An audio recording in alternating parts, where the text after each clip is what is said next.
Oh yeah. Um, to my good old pals, the Leo placements. Ooh, kill 'em. We about that life. Hey yo, Leo placements on the major Astro head thrice majestus. Here to deliver the goods for you, my darling rulers of the everything. That's right, ruler of the everything, because that's what Leo placements are about. They rule everything. Um, this is for Leo Sun, Leo Moon, Leo Rising, Leo Venus, Leo North Node, Leo South Node. So let's see what's good for us. My good old Leo placement friends. Power of Leo is the power of the sun, ruled by the sun. Power of King, Queen, sovereign energy. Bow down before me, peasant. No, I gotta do that. Bow down before me, peasant. That's there we go. That's how I normally do it. And the power of Leo is bold and bright and just out there, ready to be seen, ready to be heard, ready to be felt. Just like the fucking sun. It's a literal star. They also have great dominion over wherever the fuck they are. You know what I'm saying? Like arguing with any fixed sign. So Leo, Aquarius, Taurus, Scorpio, um, probably won't work out that well for you because fixed signs you can't really argue with them. You have to either let them win or walk away. Uh, but Leo being the king of the it's really the king of the savannah. They say the king of the jungle. It's the fucking savannah. Like, shut up. But let's just say king of the jungle. Leo holds dominion over things and places and people. Or at least they want to. Some people say that Leo has a narcissistic kind of like vibe to them. Yeah. A little bit, but it's not like, they're just think about it. If you were a fucking actual glowing, radiating star, would you not think that you're the jam also? You know what I'm saying? So before you go out here saying I was gonna say saying the N word, but the narcissist word, it's not the same. It's not the same. Anyway, before you go out here calling people narcissists, think about that first. Now, let's see. Leo, Sun, Moon, Rising, Venus, North Node, South Node. Let's see what the cards have for us. I'm Leo South Node, and also Leo Midheaven, and also things at Leo degrees. So this might apply to me too. Marvelous. Speaking of Leo, we have the Five of Wands. The Five of Wands. And the Five of Wands talks about competition of some kind, a challenge of some kind. I'm going to go off and say a healthy challenge.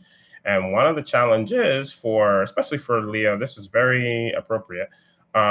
This card is Saturn in Leo. And so Saturn limits and restricts, and Leo radiates goodness. So restriction of that radiation. And or I should say radiance instead of radiation. That makes it sound like toxic, which some cross watchers are probably watching like, yeah, Leo's toxic as fuck. I'm like, man, nobody asked you, shut up. Anyway, all cross watchers are welcome. Yay. Now, the energy of the Five of Wands and Saturn in Leo is to kind of know when to hold them, when to fold them, when dealing with and this might prove to be a little bit difficult for Leo placements. Leo placements like to make things bold and brazen and just big, you know what I'm saying?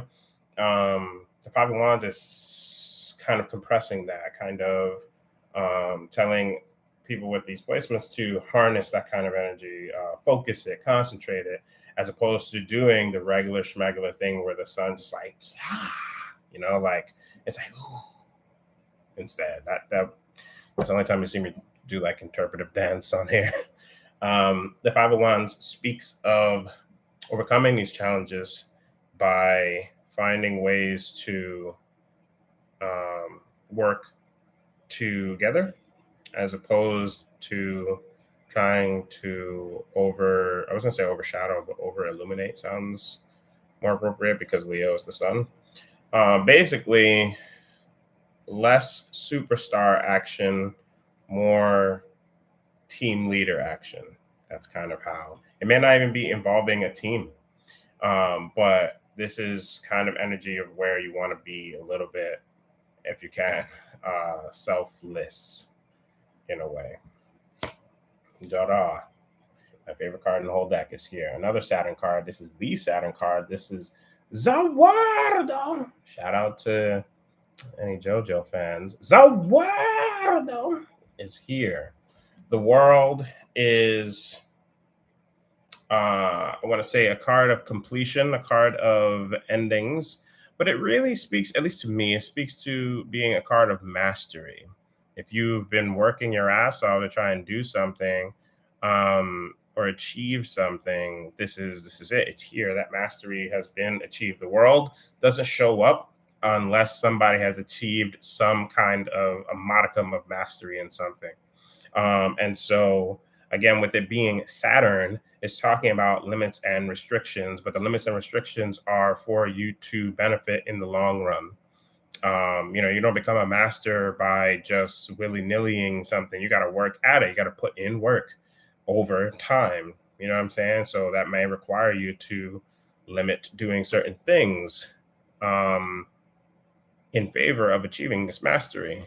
And the world only shows up when that's been like achieved in some degree.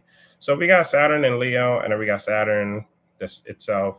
I'm guessing that there's some kind of a lesson that's dealing with, Leo placements tend to just again radiate and shine wherever fuck they go, whatever it is that they do, whatever it is they touch.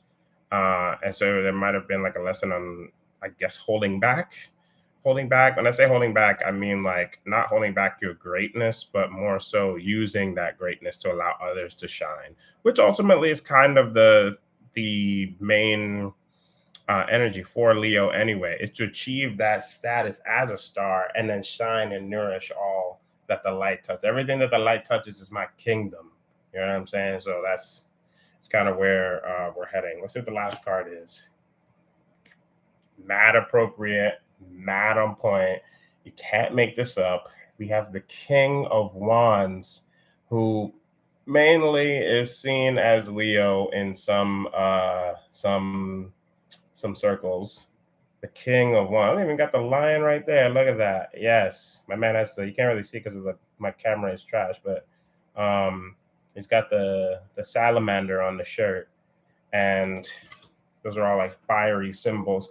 The king is always the boss of the suit. This is the main man.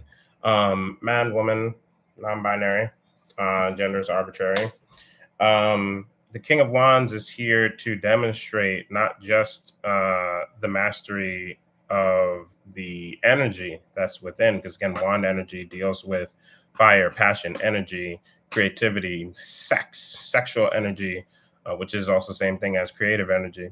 The King of Wands has mastered that to a point where he, she, they do not just radiate it off of themselves. He, she, they can now light those fires in other people, serving not only as their inspiration, but also like their fire starter, the one that sparks that flame in other people. This is one who's not only mastered fire, but in a way has become fire. You know what I'm saying?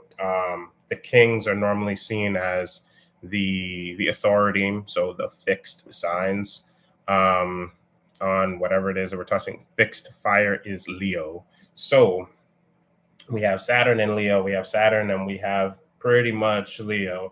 The kings and the other court cards are normally all the suits, but I feel like the main one that stands out for the King of Wands is Leo. And so with this, I feel that there's some kind of direction that you're heading in Leo, trying to be a creative director of some kind, or some kind of like a true leader. I feel that's what I'm getting from this, a true leadership role or true leader kind of vibe that you may have been trying to like work with or manifest or something of that nature. And the tarot is saying, look, listen, you trying to be the boss, you got to pay the cost. And to pay the cost, you might have to deal with the competition of other people, but also the competition of yourself, holding back that flame when all you want to do is radiate it and use it in different ways. Doing this leads to a certain level of mastery within and without of yourself, which will allow you to appear not only as an inspiration, but the main authority figure on understanding and creating different kinds of sparks and flames, not only within yourself, but within other people. This has been your tarot card reading with the major Astro head, Thrice Majestus. I thank you for your time.